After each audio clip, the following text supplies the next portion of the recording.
1,00,000 మంది శివభక్తులతో కలిసి మహారుద్రాక్ష పూజలో పాల్గొనండి. వెంటనే కాల్ చేసి మీ పేరును నమోదు చేసుకోండి. హలో నమస్తే, వెల్కమ్ టు సుమన్ టీవీ. ప్రస్తుతం మనతో పాటు immigration law consultant advocate Aditya Mallela గారు ఉన్నారు. వీరితో మన అన్ని విషయాల్ని మనం ఈరోజు తెలుసుకుందాం. హలో అండి, నమస్తే. సో ఇప్పుడు స్టూడెంట్స్ ఇమిగ్రేషన్స్ ఇవన్నీ కూడా మనం డిస్కస్ చేస్తూ వస్తున్నాం, గ్రీన్ కార్డు గురించి. అయితే ట్రంప్ వచ్చినాక చాలా చేంజెస్ జరిగాయి అండ్ ఓపీటీ పట్ల కూడా చాలా రూల్స్ అండ్ రెగ్యులేషన్స్ కూడా చేంజ్ అవుతున్నాయి. అండ్ అంటే ఈ గ్రీన్ కార్డ్ విషయంలో కూడా చాలా చేంజెస్ తీసుకురాబోతున్నారని వింటూ వస్తున్నాం.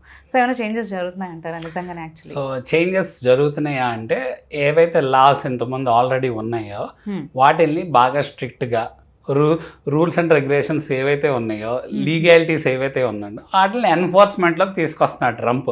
ఓకే, కొత్తవి అంత వేయట్లేదు, కొత్తవి కూడా తీసుకొచ్చాడు కొన్ని. సో అవన్నీ కూడా ఎలా అప్లై అవుతాయని మనం మాట్లాడదాం కొంతవరకు. ఇంకా ఎక్స్టెండ్ అయితే వేరే నెక్స్ట్ వీడియోస్లో కూడా మాట్లాడటం జరిగింది. సో మన సిరీస్ని కనుక క్లియర్ కట్గా ఫాలో అయితే వ్యూయర్స్ వాళ్ళకి క్లారిటీ వస్తుంది ఏంటి అనేది. అసలు ట్రంప్ అనే ఆయన ఎందుకు పవర్లోకి వచ్చాడు? ఇంతకుముందు కూడా పవర్లోకి వచ్చాడు కదా Trump.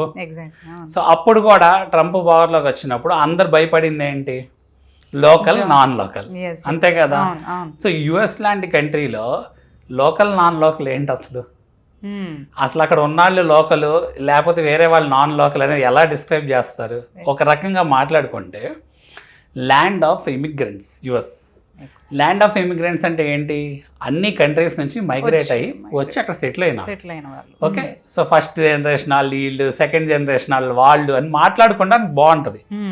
But locals non locals అని కానీ ఏంటి అంటే సబ్జెక్ట్ అప్పుడు పవర్లోకి వచ్చిన, ఇప్పుడు పవర్లో ఉన్న, మళ్ళీ పవర్లోకి వచ్చి ఏదైనా కొత్త రూల్స్ని ఎన్ఫోర్స్ చేస్తున్నా ఏంటంటే కాన్సెప్ట్, ఎవరైతే ఫస్ట్ మూవ్ అయ్యారో లీగల్గా ఆల్రెడీ వాళ్ళు అక్కడ ఎస్టాబ్లిష్ అయిపోవటం జరిగింది. అయితే అందరూ కూడా యుఎస్కి over a period of time యుఎస్కి వెళ్ళాలి, యుఎస్ మైగ్రేట్ అవ్వాలి అని చూస్తున్నారు. బట్ యుఎస్కి కూడా ఎకానమీ ఉంటుంది కదా, యుఎస్కి కూడా జాబ్ మార్కెట్ ఉంటుంది కదా. So most of the time ఏమైంది అంటే over a period of years యుఎస్తో పాటు మనకి అదర్ కంట్రీస్ కూడా బాగా గ్రో అయినాయి త్రూ అవుట్ ద వరల్డ్. ఎందుకంటే డిజిటలైజేషన్ అయింది. ఇప్పుడు యుఎస్కి మేజర్ థ్రెట్ చైనా అయిపోయింది ఒక రకంగా చూసుకుంటే. అంటే మ్యానుఫ్యాక్చరింగ్ సెక్టారు, ఇండస్ట్రియల్ సెక్టారు, అలానే టెక్నాలజీ పరంగా కూడా చైనా ఓవర్కమ్ చేసిద్ది ఏమో అని చెప్పి ఒక ఇన్సెక్యూరిటీలో యుఎస్కి ఉన్న సిచ్యువేషన్ ఉంది. అయితే దానివల్ల ఏమవుతుంది అంటే అక్కడ వాళ్ళకు కూడా జాబ్ స్కేర్సిటీ వస్తుంది. జాబ్ స్కేర్సిటీకి రకరకాల కారణాలు ఉన్నాయి. మళ్ళీ దాంట్లో మీరు చూసుకుంటే బ్లూ కాలర్ జాబ్స్ అంటే బాగా కింద లెవెల్ జాబ్స్ అనుకోండి, అది దానికి ఒక రీజన్ ఉంది. దానివల్ల ఏంటంటే ఇల్లీగల్ మైగ్రెంట్స్ వల్ల కూడా ఒక రీజన్ అనమాట. అంటే అన్డాక్యుమెంటెడ్ మైగ్రెంట్స్ ఎవరైతే యుఎస్ బార్డర్స్లో నుంచి, అంటే లైక్ కెనడా బార్డర్లో నుంచో, మెక్సికో బార్డర్లో నుంచో, ఈ అంటే సౌత్ అమెరికా కాంటినెంట్ నుంచి కానీ అదర్ కాంటినెంట్స్ నుంచి ఎవరైతే మైగ్రేట్ అవుతున్నారో వాళ్ళని ఒకప్పుడు యుఎస్ చూసి చూడనట్టు ఊరుకుంది. ఎందుకు ఊరుకుంది అంటే అక్కడ డెమోక్రాట్స్ ఉన్నారు, రిపబ్లికన్స్ ఉన్నారు, రెండు పార్టీస్ ఉన్నారు కదా. సో అసలు యుఎస్ బిల్డ్ అయింది ఏంటి? క్యాపిటలిజం మీద బిల్డ్ అయింది. క్యాపిటలిజం అనగానే ఎవరైతే బిజినెస్ చేస్తారో వాళ్ళు డబ్బులు ఇన్వెస్ట్మెంట్ చేసి బాగా పంపింగ్ చేస్తే కంట్రీకి, వాళ్ళకి ట్యాక్స్ ఎగ్జెంప్షన్స్ ఇచ్చి వాళ్ళని ప్రోత్సహిస్తే కంట్రీ బాగా డెవలప్ అయింది. ఫస్ట్ వాళ్ళకి ఇష్టం వల్ల ఎంప్లాయ్మెంట్ క్రియేట్ అయ్యిద్ది అని చెప్పి ఉద్దేశంతో వాళ్ళని బాగా ఎంకరేజ్ చేయడం జరిగింది. జరగటం వల్ల అక్కడ వర్క్ చేయడానికి తక్కువకి వర్క్ చేసే వాళ్ళు కూడా కావాలి కదా.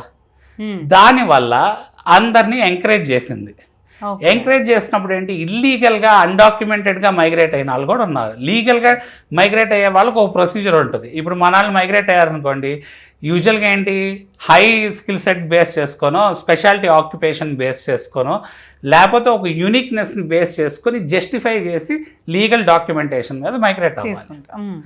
బట్ ఇక్కడ ఇల్లీగల్గా మైగ్రేట్ అయ్యే వాళ్ళు త్వరగా మైగ్రేట్ అయిపోయి త్వరగా సెటిల్ అయ్యే సిచ్యువేషన్ జరిగిందనమాట. ఎప్పటి నుంచో వస్తుంది దీనివల్ల. ఎందుకంటే చాలా మంది ఏంటంటే రెఫ్యూజీ, అసైలము, లేకపోతే అక్కడ ఉన్న డిజిటలైజేషన్ అవ్వలేదు కదా అప్పుడు రికార్డ్స్. మన వాళ్ళు కూడా ఏంటి అంటే ఒకప్పుడు టూరిస్ట్ వీసాల మీద వెళ్ళి అలా సెటిల్ అయిన వాళ్ళు ఉన్నారు, లేదా స్టూడెంట్ వీసా మీద వెళ్ళిపోయి ఓవర్ స్టే చేసి అలా సెటిల్ అయిన వాళ్ళు ఉన్నారు. అంటే గ్రీన్ కార్డ్ రాని సిచ్యువేషన్లో, లేకపోతే ఏ కంపెనీ వాళ్ళకి వర్క్ వీసా స్పాన్సర్ చేయని సిచ్యువేషన్లో. బట్ ఇప్పుడు సిచ్యువేషన్ అంతా డిజిటలైజ్ అయిపోయింది కదా. మోరా అక్కడ ఉన్న పొలిటికల్ సినారియో ఏంటి, ఇప్పుడు ఈ వర్కర్స్, ఈ ఇల్లీగల్ ఇమిగ్రెంట్స్ అందరూ ఒక్కొక్క వేరే స్టేటస్ అంటే అక్కడ ఎలక్ట్రల్ ఓటింగ్ ఉంటుంది కదా, ఒక స్టేట్లో ఎన్ని నెంబర్ ఆఫ్ ఓట్స్ ఎవరికి ఎన్ని వచ్చినా ఎవరికైతే హైయెస్ట్ వస్తుందో అది మొత్తం నెంబర్ ఆఫ్ ఓట్స్ ఒకరి ఖాతాలోకి వెళ్ళిపోద్ది. సో అందుకని దాన్ని బేస్ చేసుకొని పొలిటికల్ అడ్వాంటేజ్ తీసుకుంటున్నారు అన్న ఉద్దేశం కూడా అక్కడ ఐడెంటిఫై చేయడం జరిగింది ఆపోజిట్ పార్టీ. సో అందుకని ట్రంప్ ఏం చేశాడు, ఇప్పుడు అక్కడ threat and safety of the country చాలా ఇంపార్టెంట్. ఇప్పుడు వెళ్ళి అక్కడ సెటిల్ అయిన మన ఇండియన్స్ కూడా గ్రీన్ కార్డు సిటిజన్షిప్ వచ్చేసిన వాళ్ళు ఉంటారు కదా గ్రీన్ కార్డు తర్వాత. సో సిటిజన్షిప్ అయిపోయినాక వాళ్ళకి వచ్చినాక ఓటింగ్ వస్తుంది. ఓటింగ్ హక్కు వచ్చినప్పుడు వాళ్ళు డెఫినెట్గా ఏంటి, వాళ్ళు ఇమిగ్రెంట్సే కదా, మైగ్రెంట్సే కదా. సో యూజువల్గా ఏంటంటే మైగ్రెంట్స్ అందరూ ఎలా ఓట్ చేస్తారు, ట్రంప్ కాకుండా ఆపోజిట్ పార్టీకి ఓట్ చేస్తారు. బట్ అయినా సరే చాలా మంది లాస్ట్ టైమో ట్రంప్ ఓట్ చేస్తారు, ఈసారి ట్రంప్కి ఓట్ చేస్తారు. అంటే కంట్రీని ఇంకా నెక్స్ట్ లెవెల్కి తీసుకెళ్తాడు ట్రంప్ అయితే అని ఉద్దేశంలో ఉన్నారు. అంటే ఇల్లీగల్ మైగ్రేషన్ అనేది ఒక సేఫ్టీ పరంగా కానీ థ్రెట్ పరంగా కానీ, ఇప్పుడు ఎవరైనా అన్డాక్యుమెంటెడ్ పర్సన్స్ అక్కడ సమ్ టెర్రరిస్ట్ యాక్టివిటీస్, లేకపోతే గన్ ఫైరింగ్, లేకపోతే వచ్చే వాళ్ళందరూ కూడా స్క్రాప్ వస్తున్నారు. అంటే ఇల్లీగలే కాదు, లీగల్గా కూడా ఫేక్ డాక్యుమెంటేషన్, ఫేక్ విధానాల ద్వారా వస్తున్నారు. ఫ్రాడ్యులెంట్ విధానం వల్ల, స్క్రాప్ వస్తాం వల్ల వాళ్ళకి వాళ్ళ భవిష్యత్తు, వాళ్ళ పిల్లలకి కూడా ఇన్సెక్యూరిటీగా ఫామ్ అవుద్ది అని చెప్పి మేక్ అమెరికా గ్రేట్ అగైన్ అనే మూమెంట్ని బేస్ చేసుకొని ఆ మైండ్ సెట్లో ట్రంప్ని మళ్ళీ పవర్లోకి తీసుకొస్తుంది జరిగింది. అయితే మన వాళ్ళు ఓపీటీలో స్టూడెంట్ వీసా తర్వాత మనకి ఓపీటీ ఆప్షనల్ ప్రాక్టికల్ ట్రైనింగ్ ఉంటుంది. లేకపోతే మనకి సమ్మర్లో within the during the కోర్స్లో సిపిటి కరికులర్ ప్రాక్టికల్ ట్రైనింగ్ చేయొచ్చు.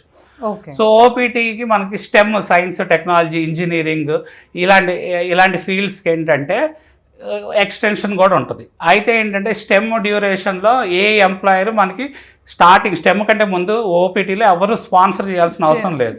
సో అప్పుడు ఆ జాబ్స్ కూడా ఏంటి అంటే వాళ్ళ ఫీల్డ్ కాకుండా వేరే జాబ్స్ చేసే సిచ్యువేషన్లో ఉన్నారు. ఎందుకంటే వాళ్ళు లోన్లు పెట్టి వెళ్తారు కదా, స్టూడెంట్స్ అందరూ లోన్లు పెట్టి వెళ్ళినప్పుడు ఎంతో కొంత తీర్చుకోవాలి కదా. ఇల్లీగల్ పార్ట్ టైం జాబ్స్ చేసి తీర్చుకున్నారా కొంత, మళ్ళీ ఓపీటీలో కొంత తీర్చేసుకుంటే ముందు మన ఆ భారం తీర్చేసుకోవచ్చు అన్న ఉద్దేశంలో ఏదో ఒక జాబ్స్ చేస్తున్నారు. మళ్ళీ ఓపీటీ ఎక్స్టెన్షన్లో కూడా అలానే ఏదో ఒకటి చేస్తున్నారు. అది ప్రూవ్ చేసుకోవాల్సిన సిచ్యువేషన్ ఉంది.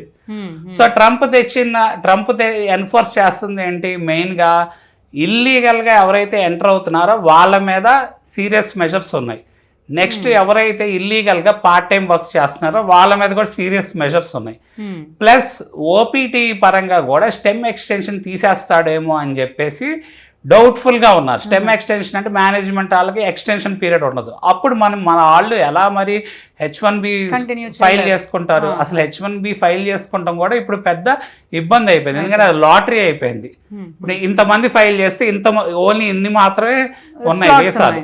అంటే ఒక ఫిల్టర్ లాగా అలా అయిపోయింది అనమాట, బ్లాకేజ్ అయిపోయింది ఒక చోట, ఫనల్ లాగా. సో దీనివల్ల చాలా ఛాలెంజెస్ ఉన్నాయన్నమాట. సో అందరూ ప్యానిక్ అవుతుంది ఏంటి ట్రంప్ పరంగా ఇప్పుడు చూస్తే, ఇల్లీగల్ మెజర్స్ తీసుకుంటున్న వాళ్ళు, ఇల్లీగల్గా పనులు చేస్తున్న వాళ్ళకి ప్యానిక్నెస్ ఉంది.